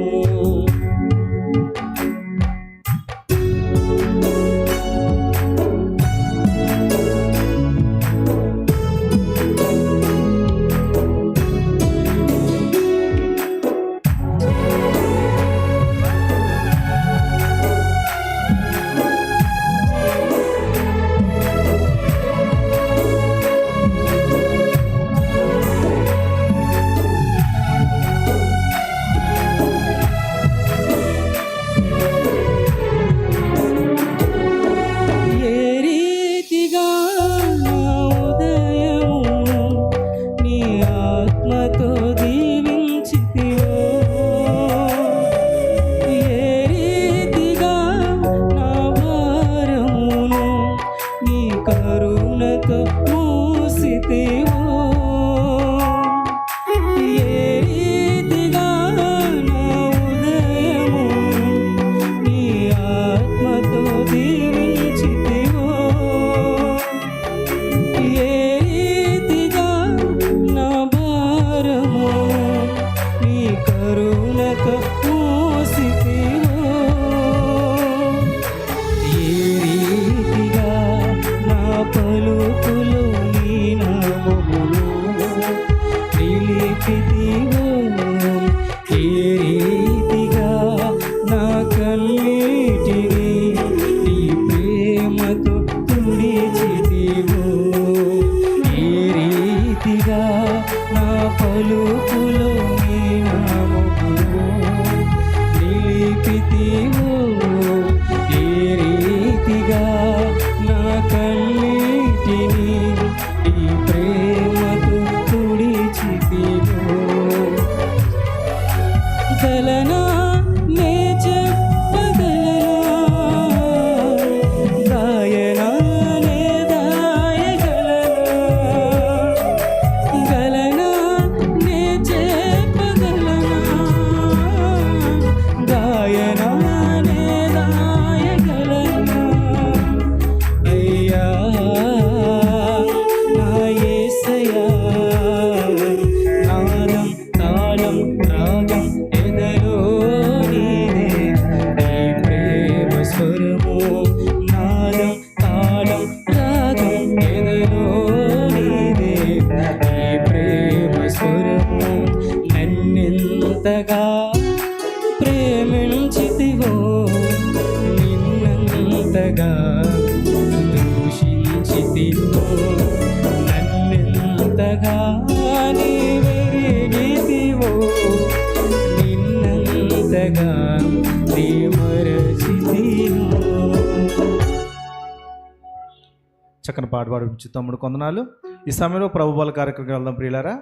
మరి దయచేసి బాప్తిజం తీసుకుని ప్రభుబలు తీసుకోవడానికి సిద్ధపడిన ప్రతి ఒక్కరు కూడా ప్రార్థనాపూర్వకంగా ఈ యొక్క కార్యక్రమంలో పాలుపంపులు పొందాల్సిందిగా మీకు తెలియజేస్తూ మరి దానికి సంబంధించిన లేఖన భాగం చదువుకుందాము. అపోస్తులైన పౌలు గారు కొరింథీ సంఘానికి రాసిన మొదటి పత్రిక 11వ అధ్యాయము 23వ వచనం నుంచి 32వ వచనం వరకు మన మధ్య ఉన్న సహోదరులు సత్య గారు వచ్చి చదివి వినిపిస్తారు. అన్నయ్య ప్రార్థన చేస్తారు.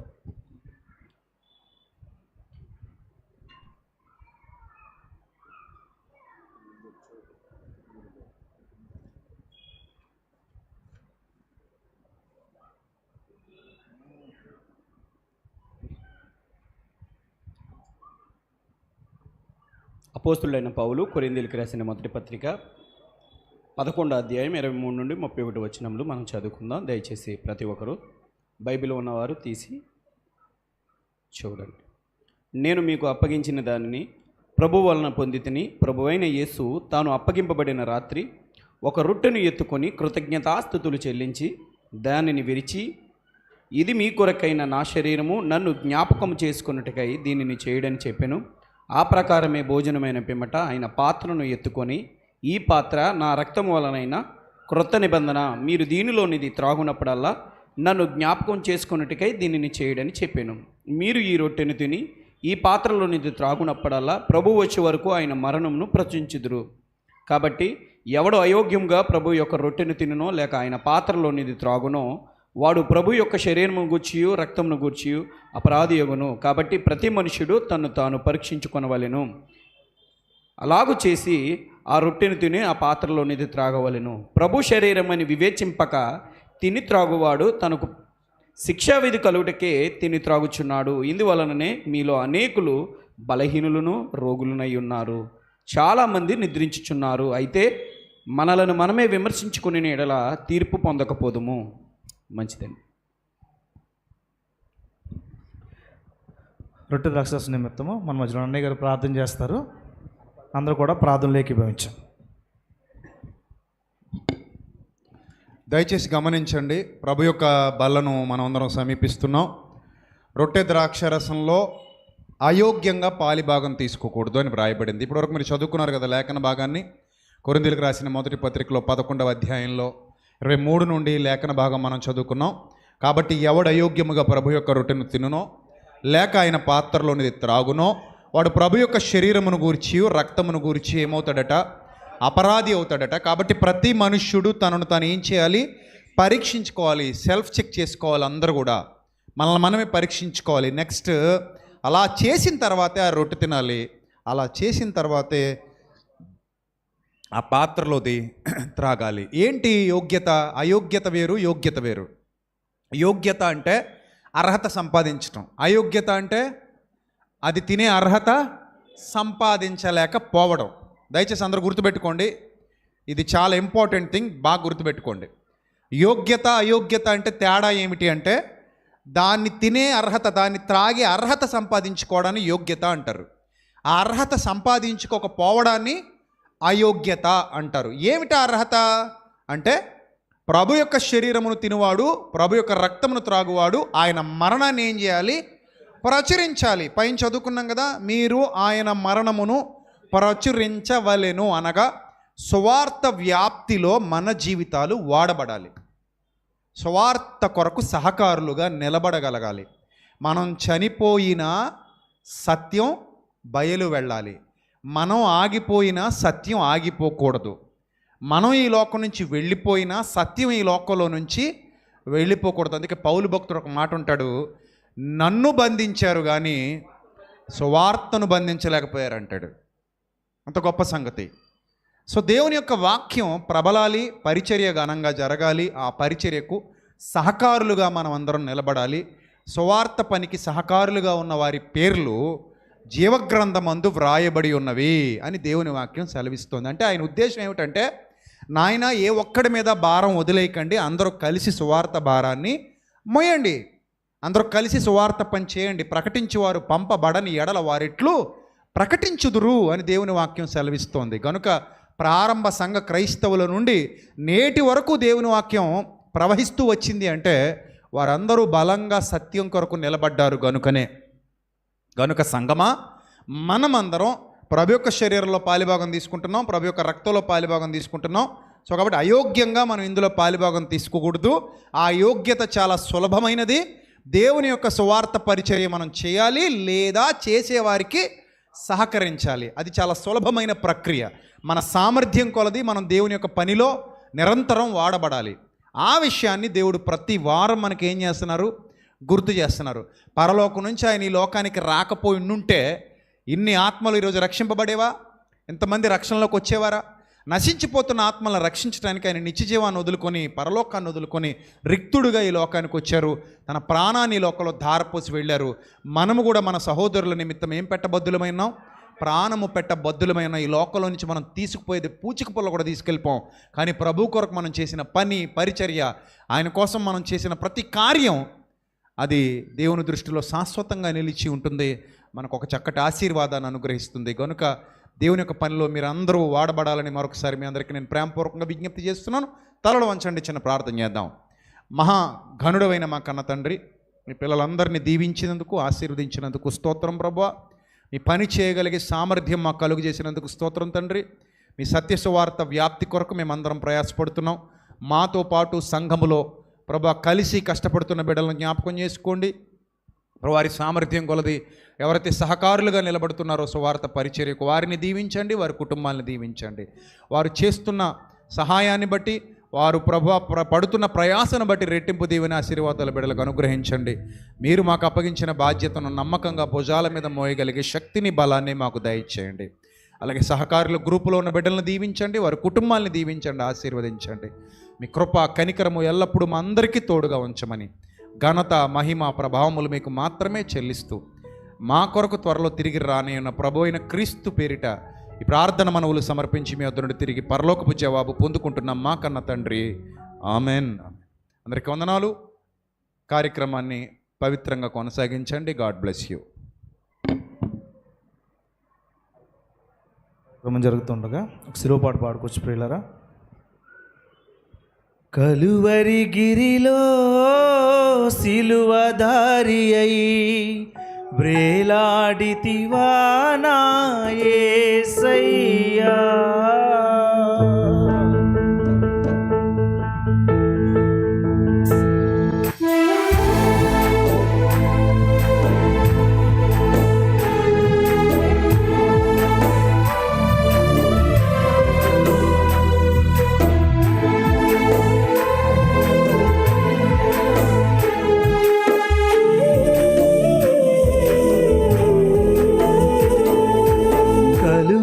గిరిలో సిలువధారి అయి వ్రేలాడితివా నా యేసయ్యా. కలువరి గిరిలో సిలువధారి అయి వ్రేలాడితివా నా యేసయ్యా.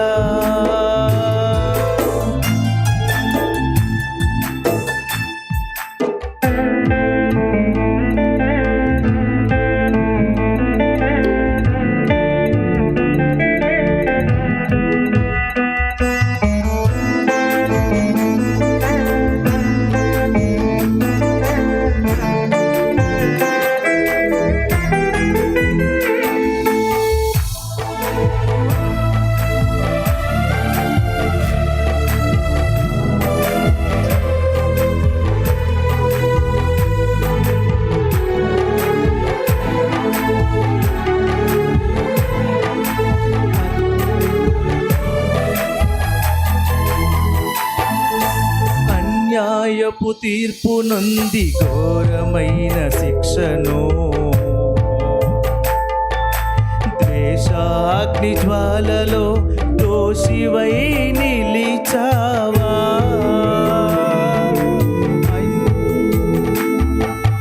అన్యాయపు తీర్పు నుండి ఘోరమైన శిక్షను, ద్వేషాగ్ని జ్వాలలో దోషివై నిలిచావా. నా దోష క్రియలకై సిలువలో బలి అయితివా. నీ ప్రాణ క్రయధనముతో రక్షించితివా. నా దోష క్రియలకై సిలువలో బలి అయితివా. నీ ప్రాణ క్రయధనముతో రక్షించితివా. కలువరి గిరిలో సిలువధారి అయి వ్రేలాడితివా నా యేసయ్యా.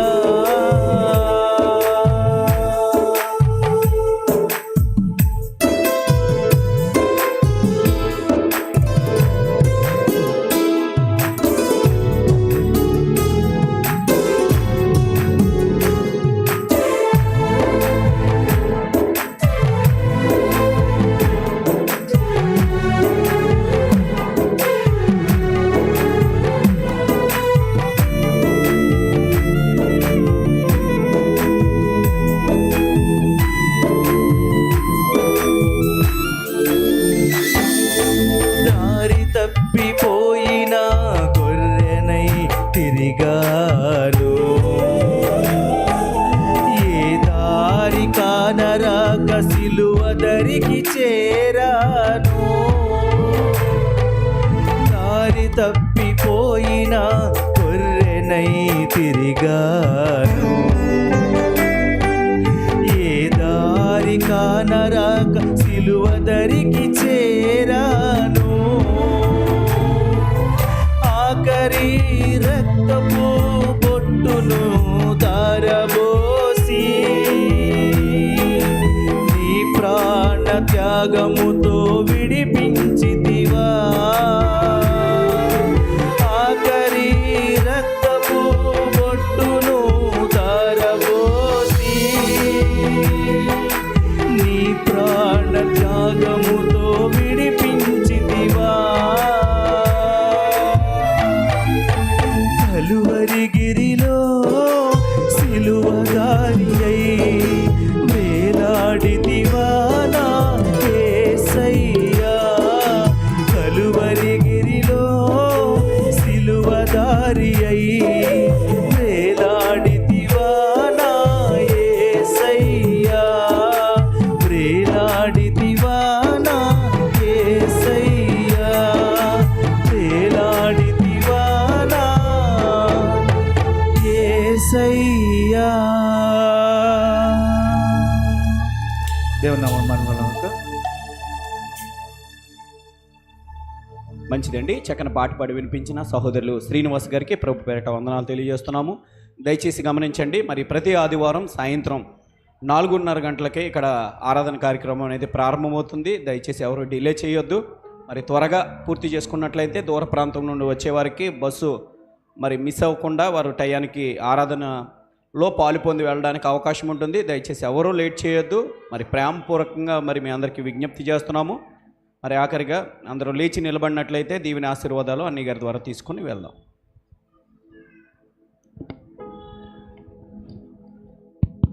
ప్రార్థన చేద్దాం. వచ్చే వారం నుంచి త్వరగా రండి. మీతో పాటు మరికొంతమందిని వెంట పెట్టుకుని రండి. ఈ సత్యమును ఒక్కరు విన్నా, 10 మంది విన్నా, 1000 మంది విన్నా అది వారి జీవితాలకు మేలుకరంగా ఉండాలి. వారి ఆత్మీయ స్థితిగతులు మారాలన్నదే మా యొక్క ప్రధానమైన ఉద్దేశం. సో గనుక దేవుని వాక్య వ్యాప్తి కొరకు, సత్యవాక్య వ్యాప్తి కొరకు మీరందరూ నిరంతరం కష్టపడండి. అలాగే సోషల్ మీడియాలో మన అకౌంట్స్ ఫాలో అవుతున్న పిల్లలు చాలామంది ఉన్నారు. మీరు విని విడిచిపెట్టకుండా వాటిని ఇతరులకు పంపించే ప్రయత్నం చేయండి. తద్వారా సత్యం అనేకుల హృదయాలకు చేరువవుతుంది. ఎవరు ఏ విధంగా ఏ వాక్యం ద్వారా ప్రభు ఎవరిని ఎలా మారుస్తారో, ఎవరు ఎలా కట్టబడతారో మనకు తెలీదు. వారు మార్పు చెందాలి, మంచిగా మారాలి, యథార్థంగా మారాలి, నీతిగా జీవించాలి. అదే మన ఆశ, ఆకాంక్ష. గనుక దేవుని యొక్క కృపలో మీరందరూ పాలిభాగస్తులు కావాలని, ఆయన చిత్తానికి మీరందరూ వారసులు అవ్వాలని మరోసారి నేను మనస్ఫూర్తిగా కోరుకుంటున్నాను. వచ్చే వారం నుంచి ఒక అర్ధగంట ముందు వస్తే ఒక అర్ధగంట ముందు విడిచిపెట్టే అవకాశం ఉంటుంది. కనుక దయచేసి ఈ విషయాన్ని మీరందరూ గమనించండి. అందరూ కూడా మన పరిచర్య నిమిత్తం మీ అనుదిన ప్రార్థనలో దయతో జ్ఞాపకం చేసుకోండి.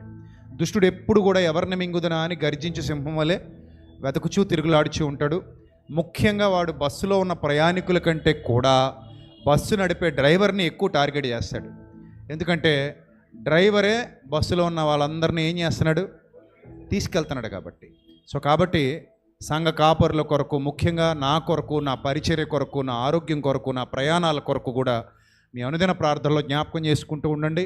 ఇంకా అనేక మందిని మనం వెలిగించాలి, అనేక మందిని బలపరచాలి, అనేక మంది కొరకు ఈ పరిచర్య కొనసాగాలి. ఒక దైవ సేవకుడిగా ఈ శరీరం ఆయనకి సజీవ యాగంగా సమర్పింపబడి నా ప్రతి క్షణం నాలో నా అణువు ఆయన చిత్తాన్ని జరిగించేదిగా, ఆయన కొరకు జీవించి ఆయన కొరకు మరణించేదిగా మారాలని ఆయన సంకల్పాన్ని మనం అనేకుల మారు మనస్సు కొరకు వినియోగించాలని మీ అనుదిన ప్రార్థనలో నిత్యం జ్ఞాపకం చేసుకోవాలని మరొకసారి మీ అందరినీ బ్రతిమలాడుకుంటూ తలలు వంచండి. చివరి ప్రార్థన ఆశీర్వాదాలతో ముగించుకుందాం.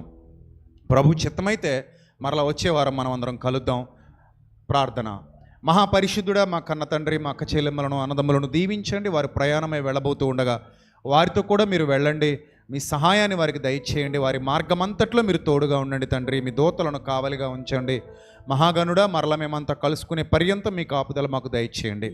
ముఖ్యంగా వారి పనుల్లో, ప్రయత్నాల్లో తోడుగా ఉండమని ప్రభా, వారి యొక్క న్యాయమైన కోరికలు తీర్చి, వారి ఆశలు నెరవేర్చి, వారి బ్రతుకుల్లో వెలుగులు నింపమని దయగల దేవ అస్వస్థతతో ఉన్న వారిని సంపూర్ణంగా స్వస్థపరిచి ఏ కుటుంబం అయితే చీకట్లో ఉందో ఆ కుటుంబానికి వెలిగిచ్చి ఎవరైతే శోధనలో ఉన్నారో దాన్ని ఎదుర్కోగలిగే శక్తిని మీ బిడ్డలకు దయచేసి మీ కృపా కనికరం చేత ఇక్కడ ప్రతి కుటుంబాన్ని కాపాడమని ఇక్కడ పిల్లలు మరికొంతమందిని వెలిగించేవారుగా సత్యంలో నడిపించేవారుగా సత్యానికి సహకారులుగా నిలబడడానికి సహాయం దయచేయండి. అలాగే రాజమండ్రిలో మేము తలపెట్టబోతున్న మందిర నిర్మాణం ప్రభా ఉన్నతంగా కొనసాగునట్లు ఉన్నతంగా జరుగునట్లు దానికి కావాల్సిన వనరులన్నీ సమకూర్చబడినట్లు మీ సహాయమును మాకు అనుగ్రహించండి. మీ కరుణ కృప ఎల్లప్పుడూ మాకు తోడుగా ఉంచమని మా కొరకు మార్గాలు సుగమం చేయమని ప్రాధేయపడుతూ ప్రభా పిల్లలందరినీ మీ దయగల హస్తాలకు అప్పగిస్తూ అలాగే ఈరోజు కానుకలు సమర్పించిన బిడ్డలను వారి హస్తాలను దీవించి ప్రతి రూపాయి మీ సేవలో సంపూర్ణంగా వినియోగించుకుని వారికి రెట్టింపు ఆశీర్వాదం దయచేయమని ప్రాధేయపడుతూ ఘనత మహిమ ప్రభావములు మీకు మాత్రమే చెల్లిస్తూ మా కొరకు త్వరలో తిరిగి రానేయున్న ప్రభువైన క్రీస్తు పేరిట ఈ ప్రార్థన మనవులు సమర్పించి మీ వద్ద నుండి తిరిగి పరలోకపు జవాబు పొందుకుంటున్నాం మా కన్న తండ్రి. ఆమెన్. మన తండ్రిన దేవుని ప్రేమ, కుమారుడు మనందరి రక్షకుడైన క్రీస్తు వారి శాశ్వతమైన కృప, మనందరి ఆదరణకర్త అయిన పరిశుద్ధాత్మని అన్యోన్య సహవాసం ఇప్పుడు ఎల్లప్పుడూ మనందరికీ లోకంలో ఆయన కొరకు యథార్థంగా జీవిస్తున్న ప్రియులకు పిల్లలకు సదాకాలము తోడేండి నడిపించునుగాక. ఆమెన్. అందరికీ వందనాలు. May Lord bless you all, love you all. దేవుడు మిమ్మల్ని మీ కుటుంబాన్ని బహుగా దీవించి ఆశీర్వదించునుగాక. ఆమెన్. క్షేమంగా వెళ్ళరండి. God bless you all. Thank